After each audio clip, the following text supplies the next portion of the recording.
Welcome, Paisans, back to another episode of Calcio Culture. We're still technically on international break, although it ends tomorrow because we have Calcio this weekend. But because of that, we wanted to give you guys a bonus episode today.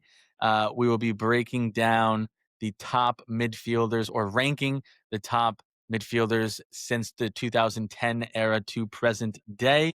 We decided to do 2010 because that's kind of when Vos and I started to regularly watch Calcio, regularly watch soccer as a whole. So that's why we picked that day. But excited for this episode. I'm obviously here with my co-host Vos. Vos, how are you doing today? Good bonus Calcio content. I think this is our first time doing it. We're going to try to get some more out there like this. But I'm excited for this. This was a fun planning session. Yeah, this is going to be new. This is going to be different. We haven't done anything like this before. So please, Paisans, when this comes out, comment what you thought. Comment if you want us to do more of this. Comment who you want us to break down, maybe defenders, maybe forwards next, or teams.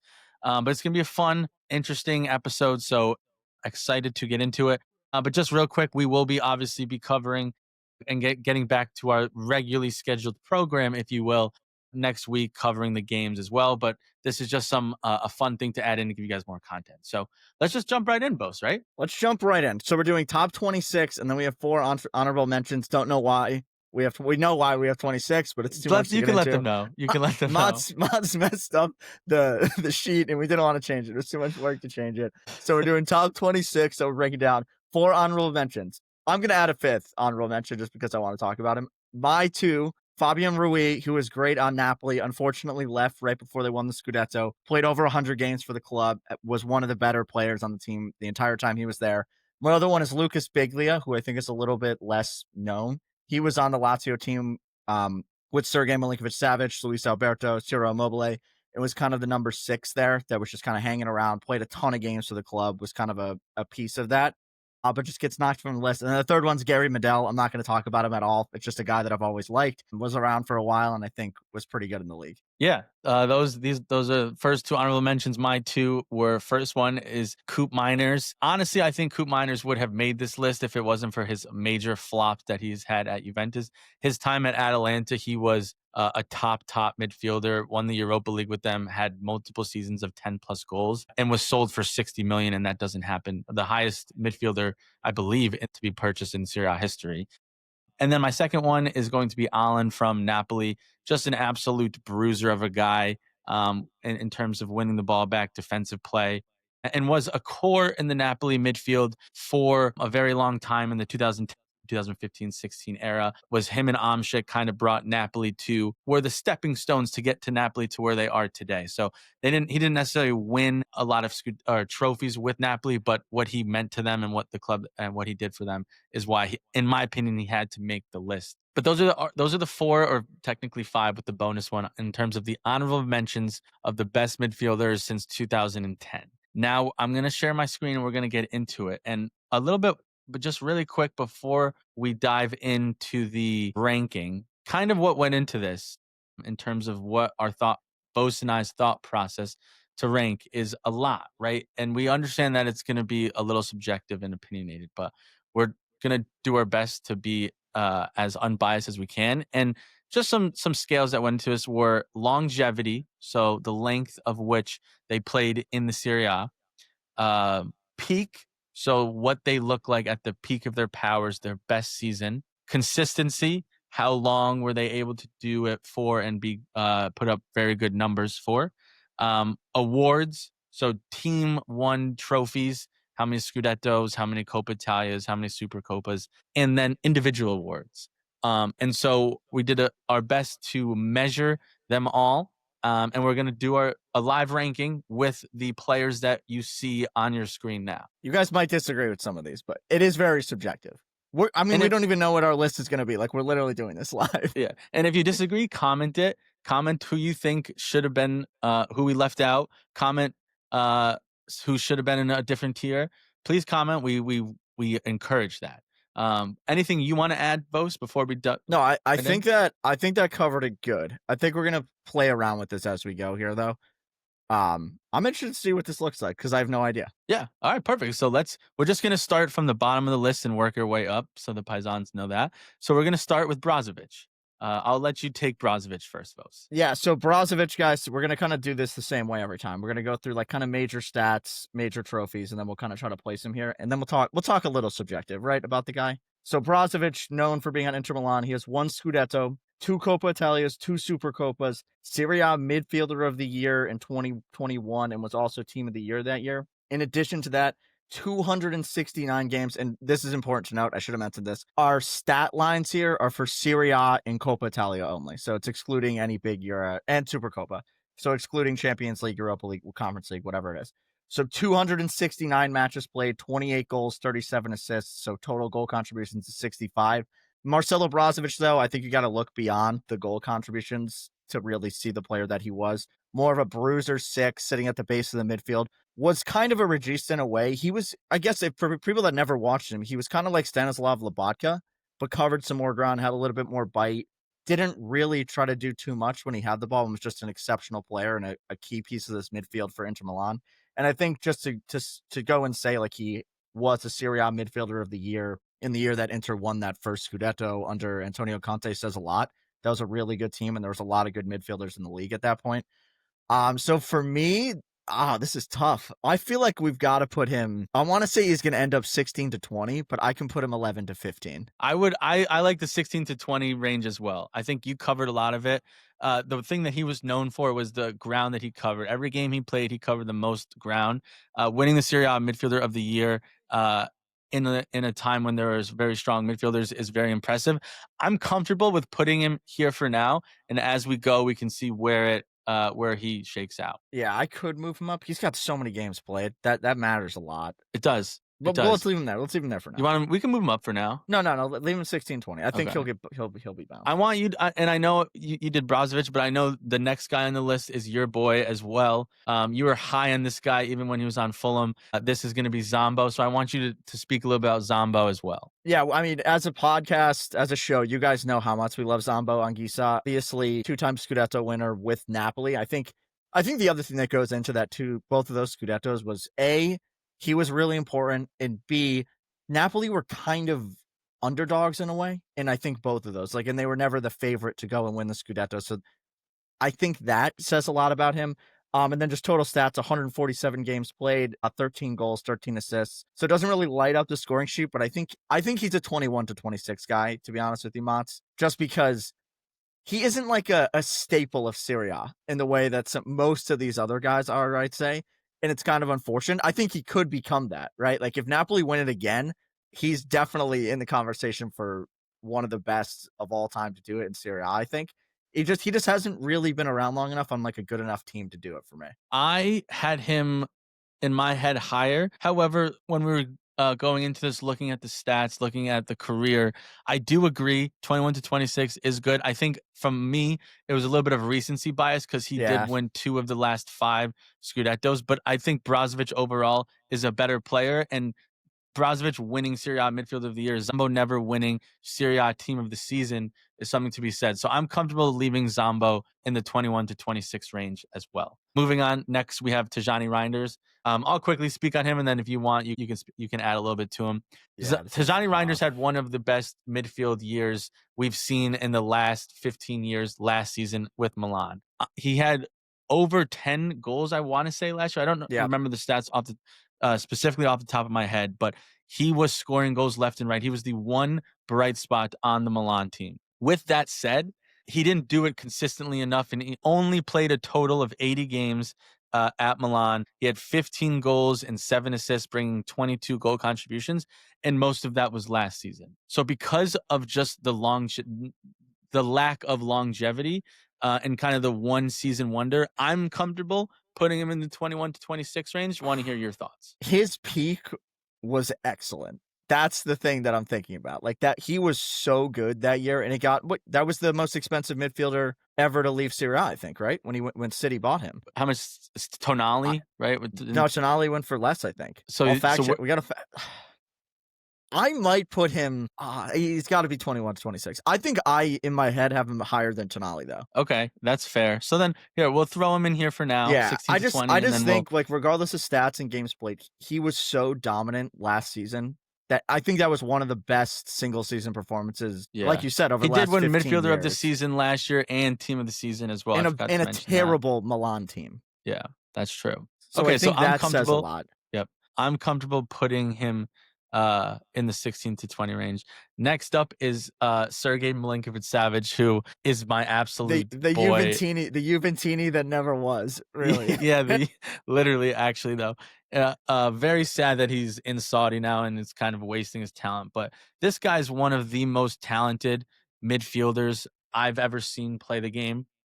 He was on Lazio for 290 matches played. He has 62 goals and 48 assists, bringing that at 110 goal contributions, which is an absolute haul. Extremely good going forward, extremely good on the ball. Where he lacked was probably the silverware with Lazio. They did have a second place finish a couple seasons ago under Sarri, which was their best finish ever. He was able to win a couple trophies in the Coppa Italia once, and the Supercoppa twice. He was able to get Team of the Year two different times, once in 17 and 18 and once in 21, 22, and then the Midfielder of the Year as well in 2018. So where he lacked on the team success, I think he made up for that and more on the individual success and the quality with his goal contributions, Midfielder of the Year and Team of the Year. He was a 10 goal and 10 assist guy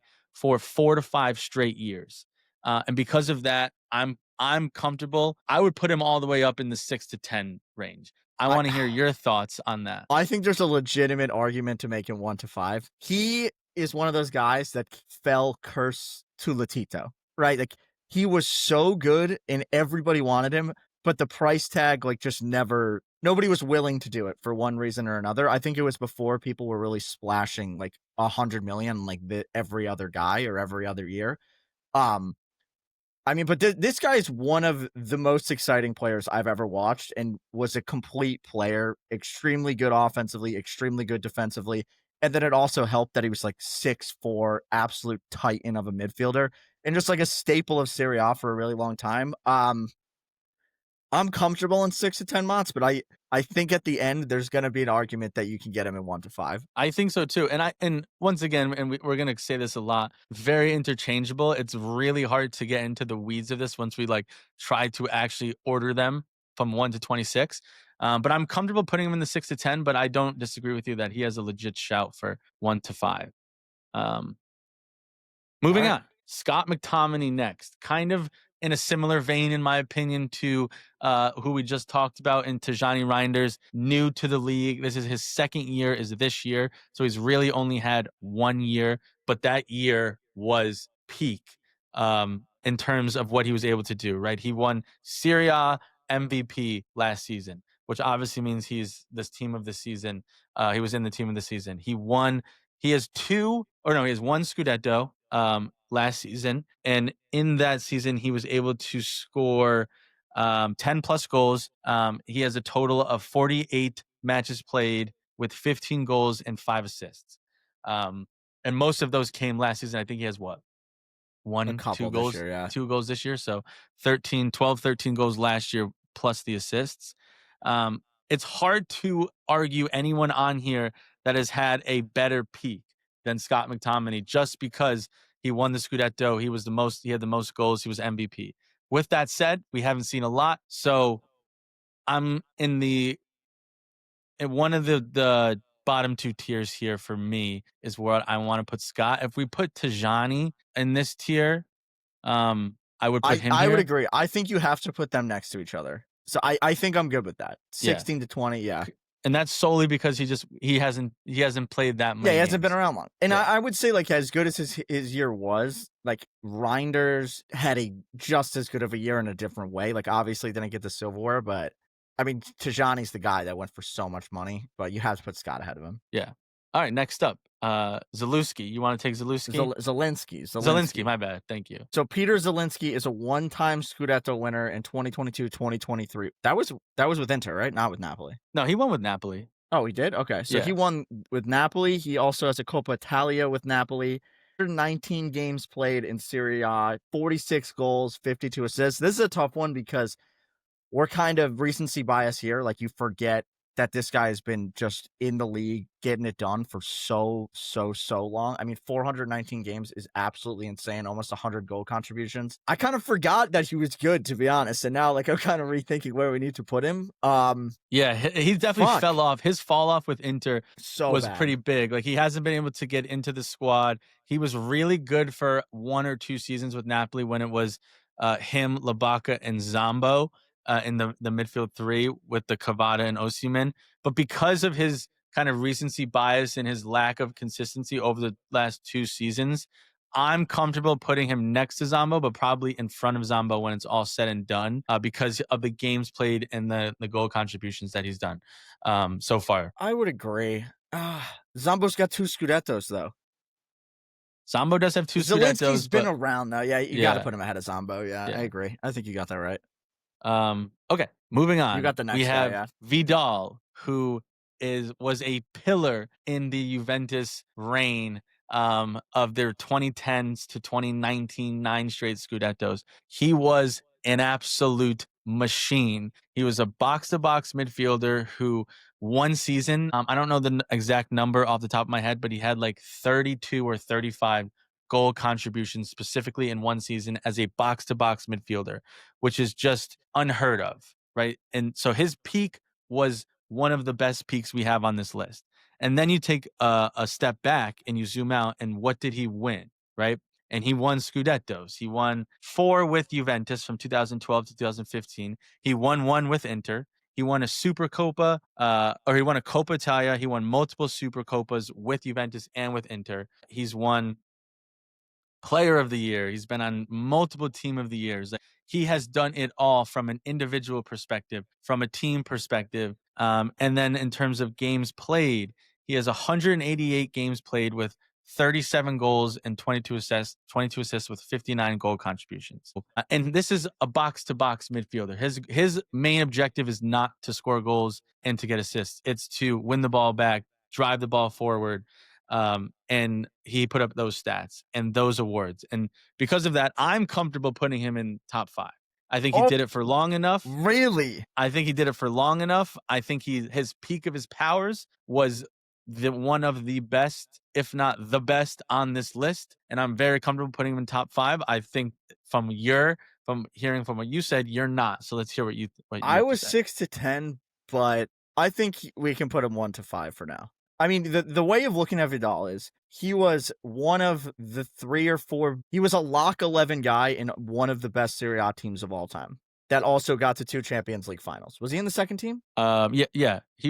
Was he in he was. He was. Okay, he was. But let me really quick.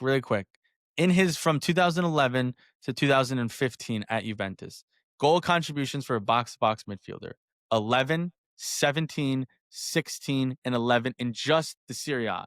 Just the Serie A. That double digits every single year for a box-to-box midfielder. Juventus Player of the Year 2012, 2013, like with how stacked they were. I guess you can say 1 to 5, Motts. I guess I'm getting sucked into all the guys that played like 300 or 400 games, and the peak of his powers was quite high. And all the trophies. But we can drop we can I think that's right. The peak of Vidal was better than the peak of Sergei.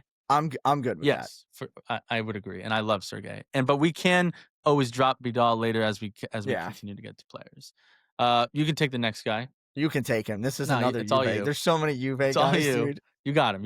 All right, Miralem Pjanic, another guy. The end of his career didn't go great. And who did he get swapped with? Barcelona for Arthur. Arthur Pjanic money laundering swap kind of gives us a bad taste to the end of his career. But on Juventus, he won 4 Scudettos from 2016 to 2020, 2 Coppa Italias, and a Supercoppa. In addition to that, he was a Team of the Year for 4 years in a row and was on the Champions League Team of the Year in 2016, 2017. 268 games played, 103 goal contributions. This is one of those guys that kind of just got business done for a really long time and like was never flashy. I don't know why.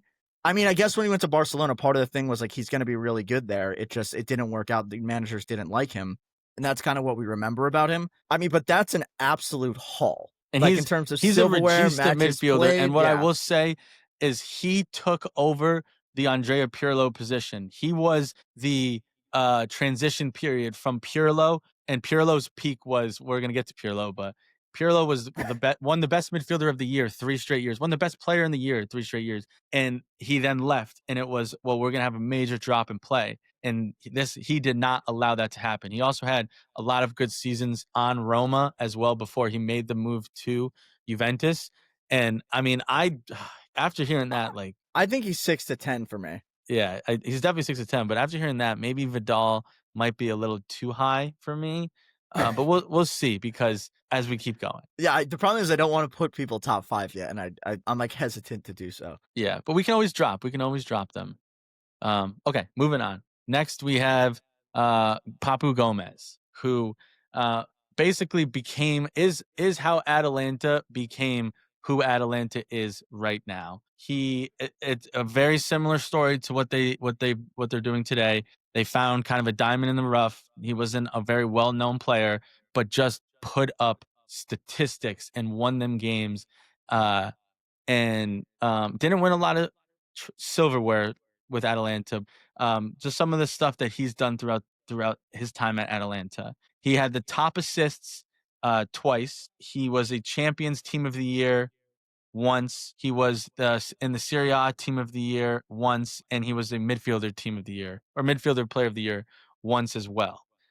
And then he had 214 games played with Atalanta, 49 goals and 54 assists, making that 103 goal contributions, which is essentially a goal or an assist in every other game, basically, for his time at Atalanta. I think the player that he was and what he was able to do for Atalanta, like Atalanta were a team in the Serie B. They were never competing for anything, and he was kind of the guy that made Atalanta become serious. I'm comfortable putting him in one of the middle or the top 2 tiers, and I want to get your opinion on what you think. I think he's an 11 to 15er for me. Yeah, I I'm think he fits comfortable. in it. I think that season, and like that's a season that we always reference actually when we talk about Atalanta. That's the year they got to the 1920 season, Champions League semifinalists. Arguably had a real shot at getting to the final over those 2 legs. It was in the COVID year, and they were just, that was it. That season is the reason that Atalanta are still around. Like, they got so deep in the Champions League, that money mattered so much to the club. They got the new stadium on the back of that. Kind of Gasperini really came to the forefront of people's minds. They were able to recruit, and he was probably the best player on the team. I think it'd be hard to argue against that. And was just a top talent in the league in like Motts said, like was the key cog really in a lot of ways to just getting Atalanta to where they are today. And I think he deserves to be there.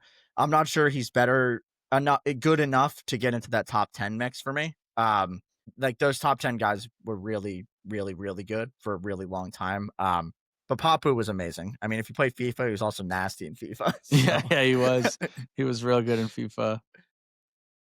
Okay, Yeah, I'm comfortable. I'm comfortable in the middle tier here. All right, next up, you want to take him? Yeah, Raja 9 Golan. Anybody that's watched Serie A knows who this guy is. Roma player, Cagliari player, Inter player for a little bit. Inter player, yeah, won the Scudetto with Roma or with Inter in 2020, 2021. In addition to that, was a 4-time Team of the Year player, 2014 to 2018.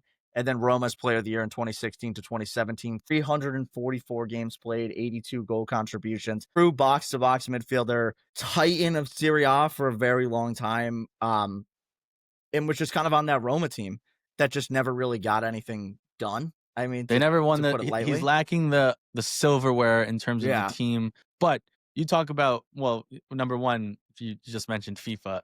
Beast in FIFA.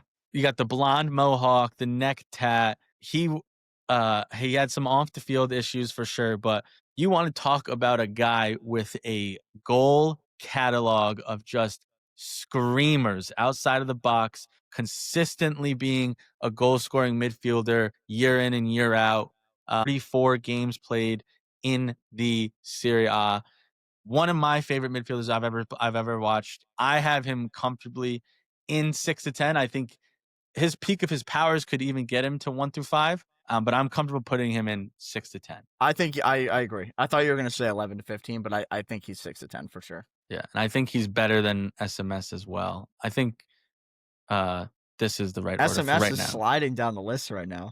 Yeah, he is. He is. But that's how talented these midfielders were. All right, next up, we have Matuidi, who bulk of his career was outside of the Serie A, but he did go to Juventus, and he was obviously a very important part in the team for their 2010 to 2019 reign, more so on the back end when Pogba left. Matuidi won the Scudetto for 3 straight years with Juventus, 17 through 20.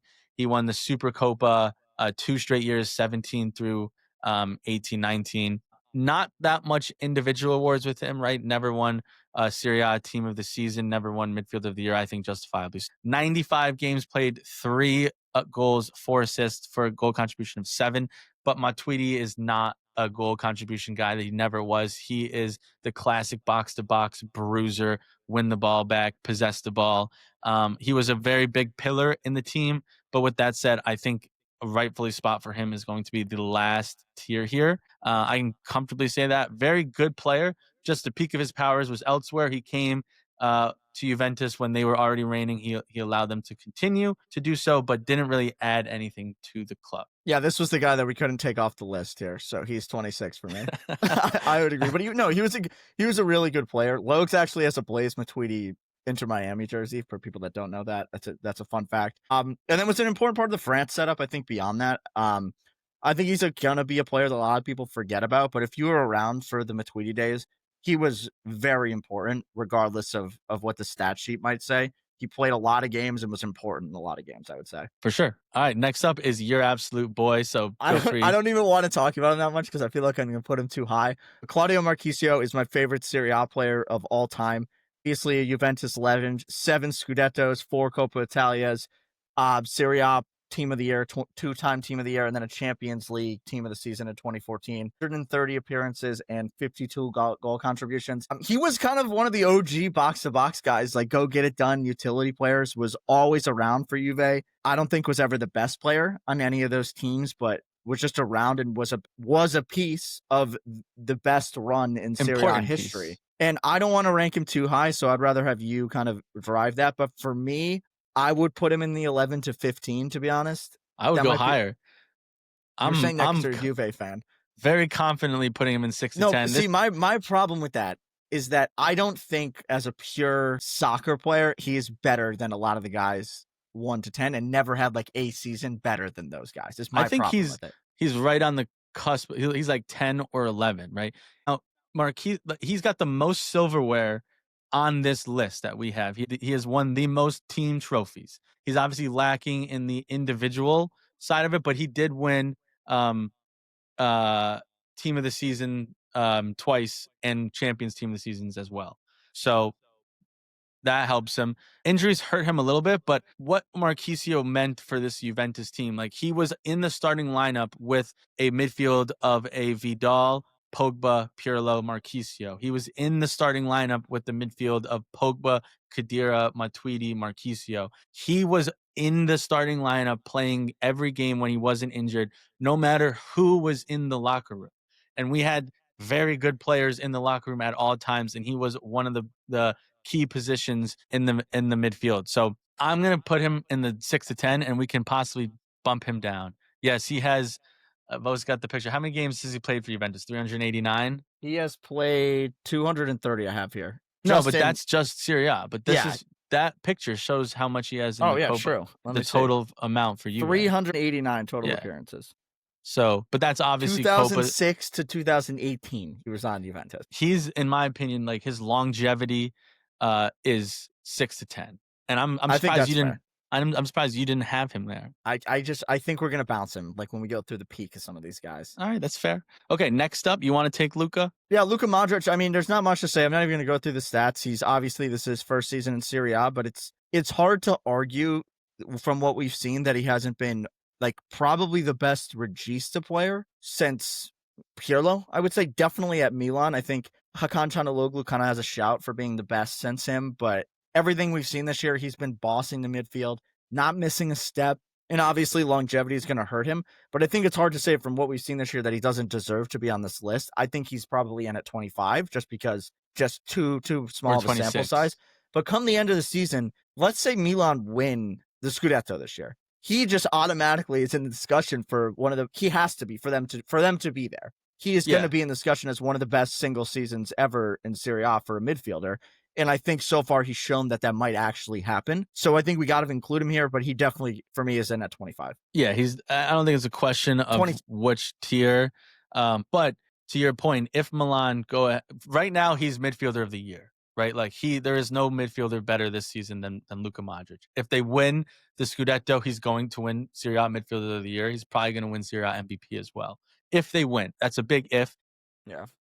This is maybe we could have given it to some of the honorable mentions over Luka Modric. This might be just due to who he is as a footballer as a whole in totality, why we're having him here, because he is one of the best midfielders to ever play the game since 2010. Obviously, in the Serie A, it's only been 1 year, but the year that he's having is a very, very good year and could only get better depending on what they do. So we wanted to have him on the list, but I think I'm comfortable putting him at 25, 26.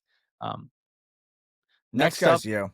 Next up is Sami Khedira, yet another player from Juventus is a sneaky midfield. One. I know people probably heard, Sami Khedira, and get really mad, but he was good. This is a sneaky one. He was so good. And that's what is super underrated about these Juventus players and this Juventus midfield is that they're box-to-box midfield. Sami Khedira is more so a defensive mid. He's more so of like a Casemiro style 6, a bruiser, going to play above the center backs. But you look at his goal contributions, and it's that of a box-to-box player, right? He had 110 matches played for Juventus. He had 21 goals and 11 assists for 32 goal contribution total for a center defensive mid, which is pretty good.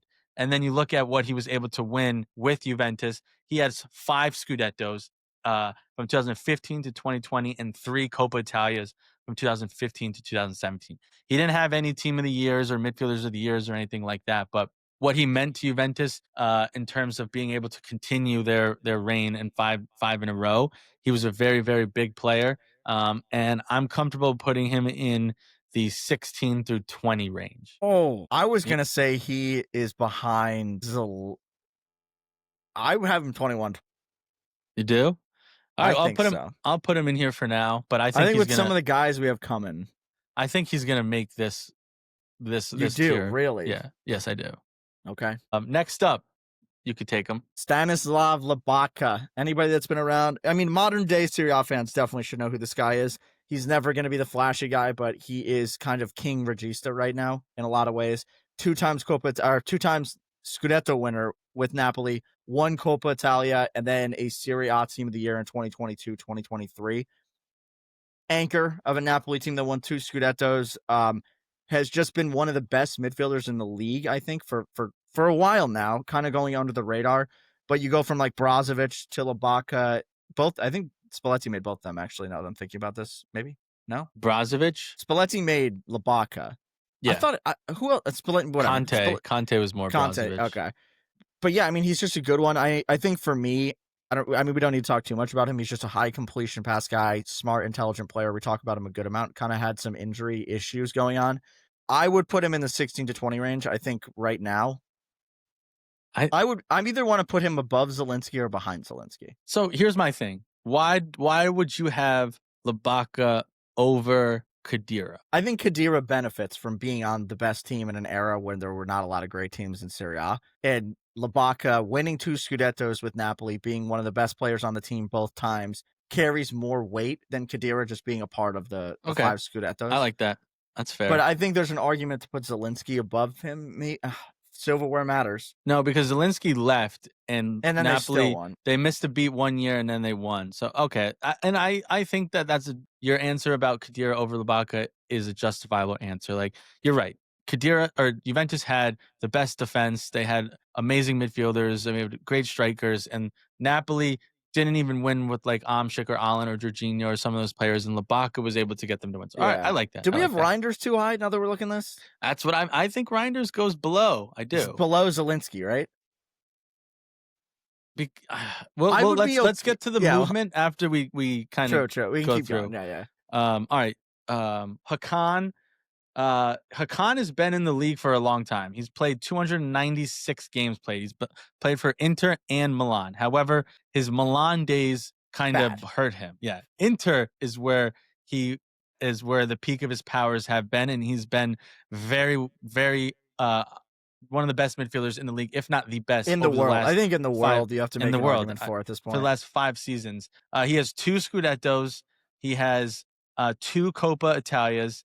He has the best midfielder in the Serie A in 2023. He has 2 Team of the Years. As I mentioned, 296 games played and 60 goals and 59 assists, making 119 goal contributions, which is a haul, especially for a more of a regista player. He does take the penalties as well. One thing I've been thinking about with the penalty things is where like I usually push back on penalties. He is maybe the best penalty taker in the world. He's misses. Like 21 for 22 or something. He's missed 1. He was 20 for 20. I think the 21st is the first one that he missed. Listen, just looking at the list, who Hakan is, it's no question. I think he's minimum here, 11 to 15. I think I would be comfortable putting him higher at this point. I think Hakan's run over the last 3 seasons maybe gets him into the, like if you had a midfield 3, I think there's a legitimate argument that he gets into a midfield 3 since 2010. I think he's been that good. Top 5? I want to put him top 5 over because I think the longevity really matters. But I think he's ahead of Marquisio. I would argue he goes ahead of SMS at this point. Like, I think what he's done on Inter is insane and is kind of a player that we're going to look back at and say he revolutionized what you can expect of a regista. Yeah, he does have 9 more goal contributions than SMS has in his career on 6 more games, but once again, he takes the penalties. So. I'm saying if you go like peak Hakan is, I mean, few have done it better than him at that spot, I think. Very few. I mean, he was combining like the best parts of Pirlo with the best parts of Pogba, like just getting it done all phases of the game, playing really good defense, scoring a lot of goals, assisting a lot of goals. I think that we can argue to push him further down, but I'm kind of comfortable with him there. I think he's been good. This does fill up the second tier for now, but we can obviously move. But I'm comfortable with him in one of these 2 tiers. Next up is Jorginho. Jorginho was a key part of the Sarri Napoli squad. 155 games played, 10 goals, 14 assists, making 24 total goal contributions, but that's never been Jorginho's game. He is a regista, control possession. He has 1 Coppa Italia. His best years were 100% on Chelsea after Napoli. Sarri went to Chelsea and then bought Jorginho because he knew what Jorginho did for that Napoli team. When he was on Chelsea, he was able to finish 3rd in the Ballon d'Or. He was one of the best players and won the Euros, but that was all not in the Serie A. With that said, he obviously was a great player in the Serie A. One of the best, probably top 5 registas in the Serie A since 2010. But I would just say he's probably going to be, in my opinion, in the 11 to 15 or 16 to 20. I would agree. Here. Like, yeah, I don't think he has to be behind Ibaka. He has to be behind Ibaka. Correct. Yeah. Correct. Okay. And yeah, I think. See, I think we already got to move stuff around here because a 3rd place finish, a 2nd place finish, a 3rd place finish, a 2nd place finish in that time. That's good. That's really good. That's very good. Like, that's better than Reinders for me. I would agree. I think the Zielinski Reinders is going to be a tough argument. But here's the thing. I think we're going to have to move stuff around because I'm looking ahead, but I think the next 2 guys deserve the last tier, in my personal opinion. You can take one of them. I think, okay, I'll take the next guy. All right. This one's definitely going to be a surprise for people. Martin de Roon. He has no accolades, no silverware whatsoever. Atalanta player, for if anybody doesn't know. He's got 265 games played, 36 goal contributions. The reason I argue that de Roon needs to be in here is he was a part of all of these Atalanta teams that did stuff. And I think what he's done and the body of work that he's done, I think he had a real argument to be in the team of the year last year. But his problem is that he doesn't really score goals. He doesn't assist goals. But he's been either in that midfield pairing or has been that guy when a center back gets hurt, has gone and played center back and was a part of the best 1920 Atalanta team that we've seen. He's still a part of Atalanta. He's been a part of Atalanta. And that's an Atalanta team that finished in 3rd place, has been around, has been in the Champions League, just played a ton of games for them. I don't know where he falls. The pure body of work, I would say, pushes him to 21, 26, unfortunately, with no silverware. His only silverware is the UEFA, the Europa League, yeah. the Europa League. His contributions don't show up on the stat sheet. No. 100%. Like they're never going to. And it's tough because there are a lot of midfielders that, like Jorginho, for example, his contributions don't really show up on the stat sheet either, but he has basically just the same amount as Darun's goal contributions in way less games. So I don't think Darun can be higher than Jorginho. I would put Darun ahead of Matuidi. I think that's fair. I think that's fair, but then we have too many people in this. But we can have somebody's too gonna many and move it moved up, around. yeah. But I think like next up, Ederson, very He's in the similar same to boat. Same boat, yeah. we don't even need to speak too much about it because very similar player, deserves probably a move to a bigger club. He has 138 games played, 13 goals, 4 assists, 17 goal contributions. Was part of the Europa League, so very high peak. Is a box-to-box guy, very underrated midfielder in today's game. But I don't think he gets into the 16 to 20 range either. I'll put him ahead of Matuidi as well. Actually, I wouldn't even put him ahead of Matuidi. I would put him behind Matuidi for now. I think the thing hurting Ederson is he is leading up to the peak of his powers right now. Like, I think this is probably the summer he leaves, and depending on if he stays in Serie A or not, like if he goes to a Juve or he goes to a Napoli or one of those, he is going to have the longevity and be that guy. I think on Atalanta, like he's going to be capped because they're not going to be around competing, but he's good enough to be in one of those teams, and he's got to be ahead of Modric. Get out of here. Okay. All right, perfect. And then I think we got to move Zielinski up, right? Because now we have too many guys here. All right, yeah. 1, 2, 3, 4, 5, 6. We have too many guys in this one as well. But we'll play around with it. Yeah, Let's get these guys on a board and then we'll go. You could take the next guy. Who else? Who's next? DDR? Genoa manager Daniele De Rossi. Anybody that likes Serie A knows Daniele De Rossi. Anybody that's an Azzurri fan loves Daniele De Rossi. Back in the league as a manager, obviously. This is totally wrong. This match is played cannot be right. 1 second. So De Rossi, just absolute beast of a player. Everyone knows him for the tattoo he's got on the back of his leg. It's basically just a guy slide tackling some dude on his ankle with like a warning sign. He's been in the league. I just realized why this number's wrong. It's from 2010. It's only from 2010. So he played 144 games from 2010 to when he retired. He's played way more games for Roma. That's what that screwed me up. And in that time, he's got 23 goal contributions. Obviously, goal contributions was never his thing. Definition of a destroyer 6. Like, he is the guy that you think of when you think destroyer 6. Other thing is a single club guy, was at Roma that entire time, was part of their run in the Champions League, didn't ultimately get there. No real silverware. He has 2 Coppa Italias. But that's what's always going to be holding him back, though. I have no idea where to put him. He's no questions asked 1 through 5. If not 1 through 5, he's number 6 or 7. Like what he's meant to Italy, Roma. I mean, sure, the stats aren't there, but the longevity that he's done it. I'm sure. I don't know off the top of my head, but I'm sure Roma have had multiple top 4 finishes with De Rossi. Got to be ahead of Vidal too. Yeah. Yeah. I mean, if we're just talking since 2010, I would maybe Vidal ahead of him. Yeah, we can nitpick. But all right, next up is Nicola Barella. Oh no, wait. Next up, sorry, I apologize. I skipped. Is Sandro Tonali. Another guy who maybe longevity not there, but the absolute peak of his powers was crazy. I think Milan.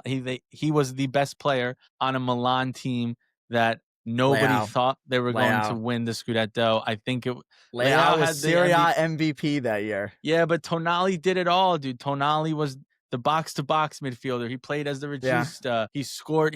I believe he had 10+ goal contributions that year. He hasn't played that long in the Serie A, right? Because he left, but he won a Scudetto. He was a team of the year in 2022. He has 136 games played, 8 goals, 16 assists for 24. I think Tonali's season was better than Reinder's, in my opinion, because he won the Scudetto. He was able to actually turn those wins into mean something.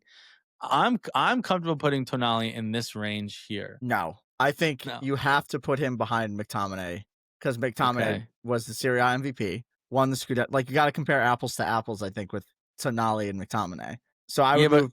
but Tonali played longer, like 136 games in the league. I don't know. I'm putting Scott above Tonali. All right. I'm Well, also putting Lubaka above Tonali. we don't have enough I know in we're moving this guys tier. up. Move guys up then. Who So we move? So Brozovic, moving. we're going left to right. So Brozovic gets moved up. Scott moved up, and that's it. Okay, for now. Was Tonali better than Jorginho? I don't know. Well, Tonali won the Scudetto. Yeah, he did. Transfer for 50 million, 45, 60 Yeah, million. what was Jorginho? let's Jorginho had a big transfer. let's get into the weeds once we get all of these guys. All right. All these guys placed. All right, next up is my absolute boy, Hamsik. This is a guy, one club guy in terms of Serie A, played for Napoli for about 13, 14 years. Transferred to them in about 2007 when they were in the Serie B, helped them get promoted, and then helped them climb the table to be the Napoli that they are today. Lacked in terms of the silverware because he never won a Scudetto, but he did win 2 Coppa Italias, and then the individual awards that this man has won since 2010 is just mind-blowing. He has 3 Team of the Years. He has the most assists twice, and then he is, I know it's a smaller nation, but he's the Slovakian Footballer of the Year from 2009 to 2018. He has 312 matches played for Napoli. He has 72 goals and 68 assists, bringing him to 140 total goal contributions, which is by far the most on this list. If you were to include UEFA leagues, European leagues, Coppa Italias, and Supercoppas, he has the most goals as a midfielder still today in Serie A history. You want to talk about a guy who's just, you know what you're going to get. You're going to get 10 goals and you're going to get 10 assists from this guy every single season. He's one of my favorite players of all time. He, in my opinion, is a top 5 midfielder in the history of the league. I don't think it's a question where this guy needs to go. He's got sick hair. He's loyal. He's a goal scorer. He's a defender. He can score from long range. He can score with his head. He can score from close range. He can place a pass. He can dribble by you. He could play right wing. He could play number 10. He could play box to box. There wasn't anything he could not do. Very, very good player for me. He goes straight to the top. I agree. I think you hit the nail on the head. No other debate needed there. Perfect. Next up, you got him, Luis Alberto. Yeah, another Lazio Titan. Part of that the Luis Alberto SMS partnership was dominant for a really long time. Another kind of issue with this one is the silverware inherently missing at Lazio. He has a second place Coppa Italia finish, Serie A Team of the Year, 257 games played, and 111 goal contributions. Did they not win one? They did win one, right? One Coppa Italia? Win what? A Coppa Italia? Do we have this wrong? Yeah, no, they won a couple. Okay, so I think he won 2 with the same years that SMS, yes. or they won 1 that SMS won.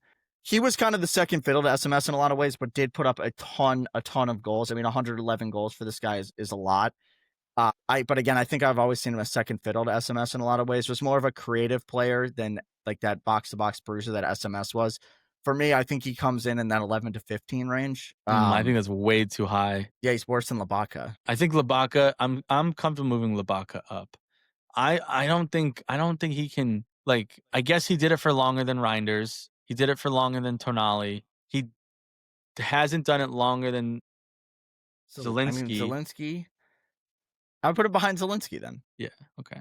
I'm good with I that. might move Zambo up to this one. But all right, let's get them all and then we'll figure it out. All right, next up, Paul Labelle Pogba. I mean, this guy was born at Juventus and then reached the peak of his powers at Juventus. He was an absolute baller of a midfielder. He won 4 Scudettos from 2012 to 2016, 3 Coppa Italias from 2012 to 2016, Team of the Year of Serie A from 2013 to 2016. I mean, there's not a pass on the field he cannot make.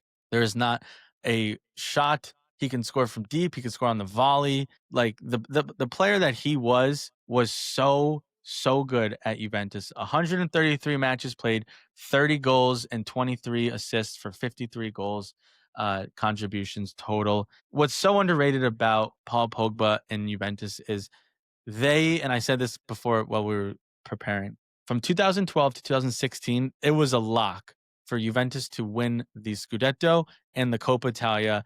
and basically have a chance at a treble every single year. He was he was box to box. He could do finesse. He could. I mean, he has. What can he not do? No, he could do It's everything. hard to And put into when words. he went to Man U, it was like, this guy is gonna be the best midfielder in the world. Like that's And the power that he could have been, and we saw that with France. And I mean, part of that was when he was with Juve. I don't know. yeah, Things he didn't didn't go pan well. out, but at his time at Juventus was so high. He won Golden Boy in 2013 or 2012. I mean, just he went to 2 Champions League finals with Juventus. He was sold. He was actually the most expensive midfielder. I don't know why I thought it was Reinders or Tonali. They sold him for 90 million to Manchester United. There's no question in my mind he's top. Yeah, I guess he has to be. When you talk about peak, he was nasty. You put him above Vidal. I mean, below Vidal, though. I don't know. This is I haven't the We'll order. figure I it don't out know. after. Yeah, All right. yeah. You could take Nicola Barella. Yeah, Nicola Barella. If you don't know who he is, I don't know where you've been. You've been living under a rock. You're not an Italy fan. Can continue to go into it. Inter Milan player before that, I believe it was. I'm spacing out on where he was before that. I could get it right, but Cagliari. Cagliari. Okay, 2-time Scudetto winner with Inter, 2-time Coppa Italia winner, and then Serie A Team of the Year 2018 to 2023, 364 appearances, 80 goal contributions. I think he's top 5 personally. There are not a lot of players. I think he's one of the best Italian midfielders of all time, period. Obviously, he doesn't have all the silverware and the accolades of these other guys, but I think he's been just as good as anybody. Obviously, a box-to-box player, does whatever Inter needs him to do, plays every single game, can kind of do everything everywhere on the field. And I mean, the 2 slots that are open are 1 to 5 and 11 to 15. I don't think 11 to 15 makes sense. I would put him above Marquisio for sure if we want to like just knock something off. But I mean, I think there's a strong argument that he's top 5. All right. Well, I mean, the reason why I think he's in this category, somewhere in this one, is because of the lack of trophies and silverware that he should have, right? Like he's been on the best Serie A team over the last minimum 5 years, and he has 2 Scudettos. Like the Marquisio has 7. Obviously, yes, he benefited from a team, but Inter are the best team and they only have 2. So he's lacked the team success, but obviously his individual success is there. So I can see him being in any of these 2. We'll put him in here for now. And then we'll have to bump somebody Yeah, we're definitely somewhere gonna have to bump some people. because next up is my favorite player of all time. He made me fall in love with soccer. Andrea Pirlo. He is just a old glass of wine on the soccer field, if you will. Pure class, got better with age, does not lose the ball. He could do it all on the field with the ball. But some of the stats that he's had, he had 5 Scudettos all in a row. He actually won in 2010 with Milan, went to a free transfer to Juventus, and then for the next 4 years, absolutely dominated the sport in this league. He won Not even 4 just straight the league. I think he dominated the world. Europe. Yeah, he Yeah. went to a Champions League final. He won the midfielder of the year for the Serie A every year since 2012. He won Serie A player of the year every year since 2012. He went to the Champions League final. I'm sure he finished 7th, as high as 7th in the Ballon d'Or for many straight years. He had 138 matches played for Juve, 17 goals and 33 assists with 50 goal contributions. But you want to talk about a pure regista. He's probably, if not he's top 3 in the history of the game, in my opinion, as a regista. He could be possibly the best Italian midfielder in the history of Italy. He's probably the best regista in the history of the Serie A. He, in my opinion, is top. Yeah, he's got to be one. Top 5, Yeah. and he's probably one. I mean, you could probably interchange some of these guys, but in my opinion, he's one. That is definitely biased from me. I will admit that, and I'm happy to admit that. No, I think he's one. I think he's got to be one. Longevity, peak, like there's no one better than him. Silverware, individual awards, team awards. Like he did it all. Exactly. Okay. I think he has to be number 1. So we went through the list, and we need to move some guys around. You think Barella should be in this top 5. So Who do you let's think just go should? through it here. Number 1, we have Pirlo. No questions there. We're okay with that. This is Yeah. 2010 to modern times. Okay.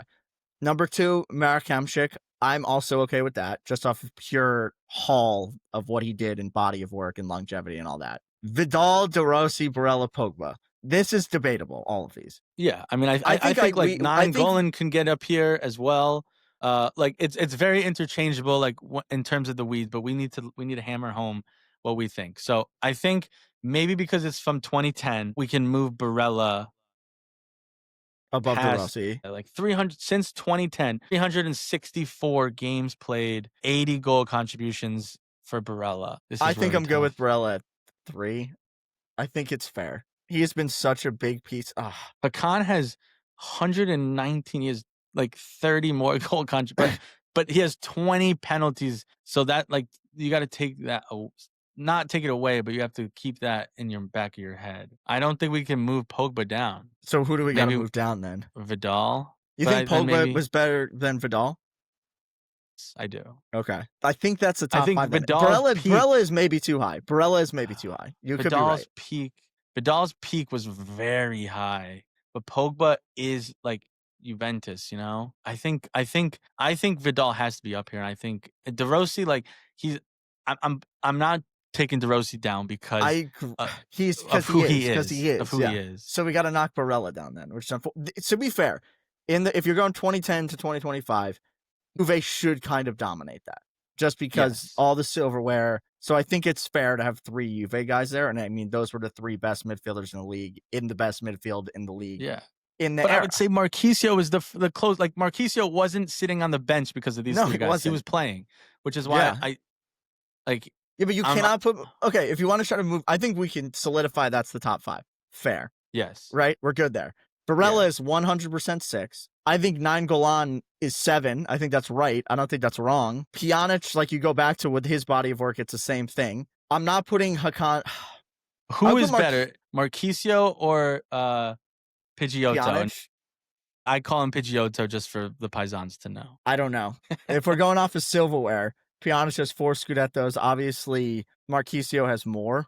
He's got 7. All right. Well, I think Pidgeotto over Marquisio, and then I think this is good. And obviously it can be changed, but I am comfortable locking this in. Okay, and then SMS gets knocked down to 11 to 15. Oh shit, yeah, I don't know if I'm comfortable with that. Okay, all right. I feel like was SMS better than Hakan? I mean, longevity has Hakan 296. Let's knock Hakan. Mm-hmm. I overstated this one because think about it. Hakan has 296 games played. SMS has 290 as well. Hakan has 60 goals. SMS has 62. SMS did not take the PKs. Immobile took the PKs. Yeah. Hakan has 59 assists and SMS has 48. So it's 119 goal contributions for Hakan and 110 for SMS, but Hakan has a minimum of 20 PKs. Yeah. So yeah. And Hakan has a little bit more team success, but longevity, they're the same. Peak, they're probably the same. It goes team success. So you know what? Yeah, I think you're right. You're going team success is most important? Yeah, because he's just got more silverware. All right, cool. All right, so that we've got 1 to 11 locked. 12, Papu. I'm good with that. You're good with that? I think Lubaka needs to leapfrog Brozovic. Yes, I agree. And Brozovic, I think, stays higher than McTominay for longevity. Yeah, longevity. Same silverware. So Tonali at 16 does not sit well with me. Okay, so Tonali's, I think, you think Reinder's peak was better than Tonali's. I think Tonali's was because I'm going team success. Okay. I'm going team success. I would also put Luis Alberto ahead of both of them. God, I don't know about that. Luis Alberto has 111 goal contributions. Yeah. Tonali's got 24. Yeah, like I don't think I think Reinder's I have Luis Alberto above both them. Luis Alberto was so good just on not a great team, and that's why Milinkovic-Savic falls to 11. Doesn't have the silverware. Okay. And then are we good with these 3? I could make an argument that Zalewski has the most caps on this list with 419. It's recency bias because he hasn't been able to break in. Like Barella and Hakan are on this list, so he struggles to break in, right? He played consistently with Lubaka and Zambo. He was the 3rd piece. So you know what? I like him right here. I like him ahead of Zambo. because of longevity? I think he's Do got to be we? ahead of Tonali. You really Like, don't like Tonali. no, I love Tonali. I just don't know if like Tonali's peak season was it better than Zielinski's best season? I'd probably say no. I don't know Zielinski's peak season off I'm the top of looking my head. right I now. just know it's Looking right now. Scudetto. But my whole thing is that like Zielinski's peak season and Tonali's peak season, they won the Scudetto, and Reinder's peak season he finished in 8th. Yeah. So Put I Zielinski ahead of Tijani Reinders. Yep. I would do that if we're gonna do this. I don't think Tonali. I think Tonali. We got team success. We have to measure it. Yeah. But then Jorginho like has not much team success. I think go Tonali ahead of Zielinski.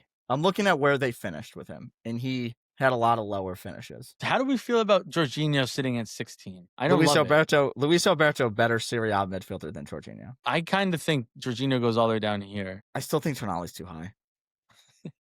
Get Zielinski ahead of Tonali. I don't like Tonali being one of the best midfielders. Why? Of the last Tell me, 15 years. read me off Tonali. Here's the storyline. Like if I just came up to you and said, Sandro Tonali is one of the best 15 midfielders of Serie A of the last 15 years.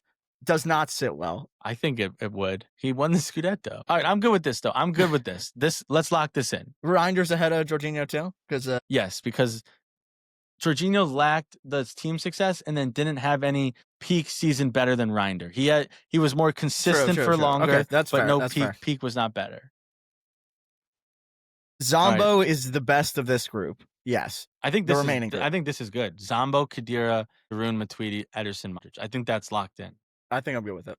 Yeah. All right, guys. This was the top 26 ranked midfielders since 2010. Comment if we left anybody out. Comment the order you think it is. Tell us if you think we're dumb. Let us know your thoughts, your opinions. This was a very fun episode. We really much did this live.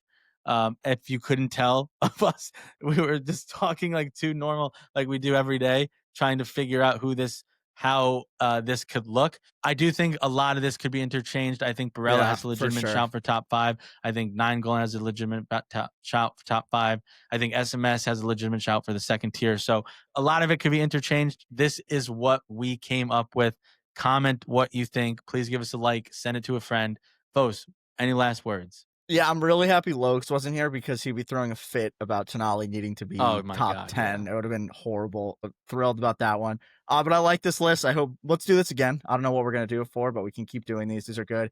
If you guys have any ideas, let us know. If you don't like this, also let us know. We'll stop doing it. But any feedback we can get, we'll take. Yeah, we hope you guys liked it. Yeah, that was a great episode. I had fun. I don't care if they don't like it. I'm gonna be ranking tier rankings more in the future. I think they are going to like it. But yeah, let us know, Paisans, what you think. This was a very fun episode. Went way longer than I anticipated. Way long. I thought it was gonna be like 20 minutes. Yeah.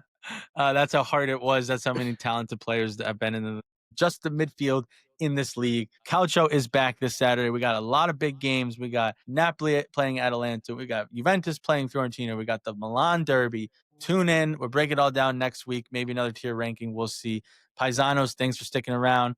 We love you. Comment, like, subscribe. Do not be a gagoots, and Forza Calcio.